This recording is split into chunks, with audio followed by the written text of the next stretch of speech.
C'est maintenant l'heure d'ajouter de saines habitudes de vie, de saines habitudes alimentaires dans notre quotidien en compagnie de la nutritionniste Mallory Munger. Comment ça va ce matin? Ça va super bien, toi aussi? Ça va très bien. Écoute, le beau temps est de retour. Et d'ailleurs, on en parlait il y a 2 semaines. Notre sujet pour cette semaine, on va parler de collations sucrées, en fait, de desserts sucrés. Oui, glacé, pour Glacé, être plus oui. précis. En fait, ça fait partie de l'été, hein, puis l'été s'en vient, là, tranquillement, mais sûrement.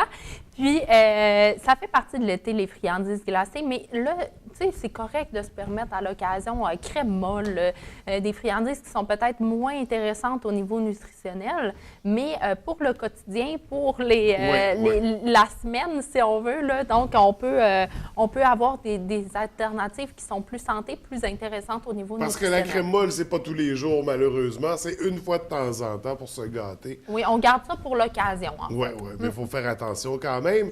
Allons-y donc avec nos 5 collations glacées pour l'été. On commence avec quoi? En fait, le numéro 1, qui est vraiment la meilleure barre glacée que j'ai trouvée sur le marché, c'est la barre Del Monte au yogourt glacé fait de vrais fruits. OK. Donc, en fait, c'est une barre qui est vraiment intéressante au niveau quantité de gras, au niveau quantité de glucides aussi, qui est assez faible en glucides. Fait que, puis très bonne au goût aussi. Donc, c'est quelque chose qui est vraiment intéressant. La portion est petite. C'est une portion qui est raisonnable, qui est acceptable. Fait que c'est quelque chose qui est vraiment intéressant au niveau nutritionnel. Oui, donc pour remplacer un popsicle tout simplement. Et là, c'est un yogourt glacé finalement. Est-ce qu'on peut le faire nous-mêmes à la maison? On ferait comment? C'est un peu un parfait? Ou... Oui, en fait, dans le fond, ben on peut enchaîner en fait le numéro 2. On Ah, peut bon. parler tout de suite de celui-là parce que je l'ai mis effectivement dans les choix. Donc, numéro 2, mettons, on va parler des choix maison, là. Qu'est-ce qu'on peut faire à la maison? C'est sûr que ce qu'on fait à la maison sera toujours mieux là, que ce qu'on peut acheter au commerce. Donc, maison, en fait, on peut prendre des smoothies simplement, qu'on fait glacer dans des moules à glace. On peut prendre du yogourt qu'on fait glacer dans des moules à glace. On peut prendre des mélanges de jus également si on veut quelque chose qui ressemble plus à un popsicle. Là, Exactement comme un on Mr. faisait quand on Freeze. était jeune, on mettait des jus dans les trucs ou du pudding au chocolat pour se faire des Oui. fudges. On y va de la même façon, mais on pense un peu plus santé avec des smoothies, avec des parfaits, avec des trucs comme ça. Oui, pudding au chocolat, c'est une bonne alternative aussi Oui. pour les fudges où on peut faire un mélange, en fait, tout simplement cacao, lait, puis on ajoute un petit peu de sucre, évidemment, là, parce que cacao, lait, c'est très amer. Là. Oui. Un petit peu de sucre, puis un petit peu de fécule de maïs dilué dans l'eau. On fait bouillir ça pour que ça l'épaississe. Donc, OK. c'est comme un pudding maison, si on veut. Puis on met ça dans Nos moules à popsicle, puis... Oui, exactement. Donc, ça nous fait en fait des choix plus santé, plus maison aussi là, pour les enfants, etc. Il y a aussi les fameux mini-go là, qui sont intéressants. Dans le fond, on met juste un bâton dans le mini-go, on les met au congélateur, puis on les démoule par la suite. Ça fait des yogourts glacés qui sont très bons. Puis il y a ceux qui sont les tubes aussi, les yogourts en tube Oui, qu'on peut yogourts en glacer.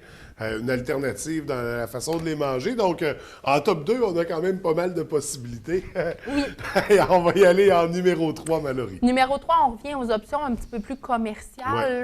Là. Donc, on a le smoothie au fudge de la marque Menu Bleu, qui est vraiment intéressant au niveau de la teneur en gras, qui est somme toute assez faible, puis de la teneur modérée en sucre. Donc, on parle de 11 grammes de glucides, là, ce qui est assez intéressant pour une friandise glacée.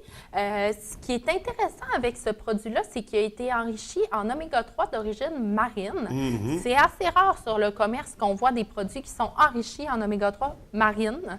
Donc, on les absorbe mieux, hein, les oméga 3 d'origine marine versus ceux d'origine végétale. Par contre, il faut juste porter une petite attention à ceux qui auraient une allergie ou une intolérance aux poissons, parce que là, on peut faire une réaction allergique à ce produit-là à ce moment-là. Mais quand même, une alternative vraiment intéressante, un fudge au poisson. Un fudge au poisson. Oui, par exemple, ça Trempé goûte dans pas, l'huile de là. foie de morue. Ça goûte pas. Puis au niveau goût, c'est vraiment un produit qui est intéressant aussi. C'est un produit qui est un petit peu moins sucré au goût qu'un fudge classique, mais qui a quand même la texture un petit peu plus crémeuse du smoothie. Parce que ça demeure une friandise. Il faut le dire. Le but, c'est de proposer des alternatives pour les friandises glacées. Oui. Donc, faut que ça soit agréable dès le départ. Hein. On mange ça en dessert ou entre les repas quand il fait très chaud. Oui. Donc, on va y aller avec notre numéro 4, Mallory. Numéro 4, en fait, je pense que c'est le classique de l'été depuis les années 80 au moins. C'est les fameux fudge shackles, là. Donc, les fudge classiques, la boîte jaune qu'on a vu toute notre enfance. Donc, les fudge, tout ce qu'il y a de plus classique. Donc, c'est encore une fois un produit qui a des apports modérés en sucre. Donc, on parle d'environ 15 grammes de glucides, ce qui est quand même une collation acceptable, là, Oui. si on veut, même si c'est un produit qui contient des sucres ajoutés. C'est quand même quelque chose qui est acceptable au niveau de la quantité de sucre. C'est une liste d'ingrédients qui est très courte. Donc, ça, c'est intéressant au niveau qualité de l'alimentation. Quand on regarde au niveau des listes d'ingrédients, qu'on a des listes d'ingrédients très longues, qu'on ne comprend pas la moitié des ingrédients qui composent l'aliment, bien, souvent, ce sont des produits qui sont très transformés. Oui. Donc là, c'est une liste d'ingrédients qui contient à peu près 4-5 ingrédients, là, tout au plus. Donc, c'est vraiment intéressant. Donc, un truc qu'on aurait facilement fait à la maison, pratiquement. Là. Oui, c'est ça. C'est sûr qu'au niveau de la recette, c'est une Non, on recette qui connaît est pas. secrète. Ben oui, Mais c'est quand même intéressant à ce niveau-là. Fait que ça reste, je crois que ça reste le classique de l'été, les fameux fudge shackles. Et en numéro 5. Numéro 5, finalement, on a les mini-bars de yogourt au bleuet sauvage de Compliment. Donc, en fait, c'est un autre produit du commerce. C'est un produit qui est super intéressant parce que, somme toute, faible en gras, là. Donc, faible en gras, apport encore une fois modéré en sucre. Donc, très intéressant au niveau de la texture qui fait différent un petit peu des autres qu'on a présentés depuis le début.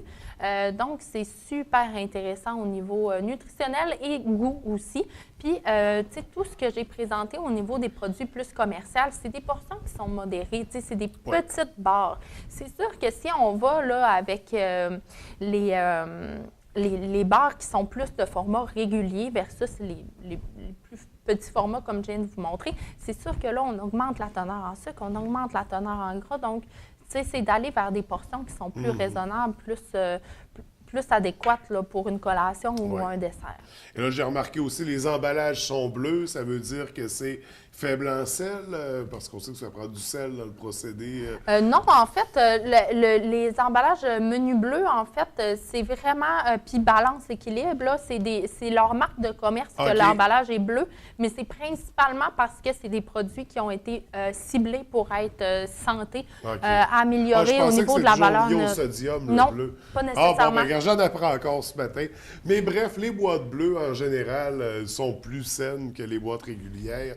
C'est ce qu'il faut comprendre. Là. Oui. Bien, en fait, faut jamais se fier à l'emballage là, pour déterminer si un produit est sain ou non. Tu sais, c'est une marque qui se veut faire des produits plus santé, mais là, reste l'analyse de tout ça qui est importante à faire. Tu sais, il ne faut pas prendre une marque de commerce comme étant gage de santé. Il faut vraiment faire l'analyse du produit pour en savoir davantage. Oui, c'est du cas par cas, mais quand même, 5 collations très intéressantes. C'est sûr que l'alternative où on la prépare nous-mêmes, à mes yeux, me semble la plus intéressante parce qu'on sait exactement ce qu'on consomme, ce qu'on a dans nos popsicles ou nos friandises sucrées glacées. Oui.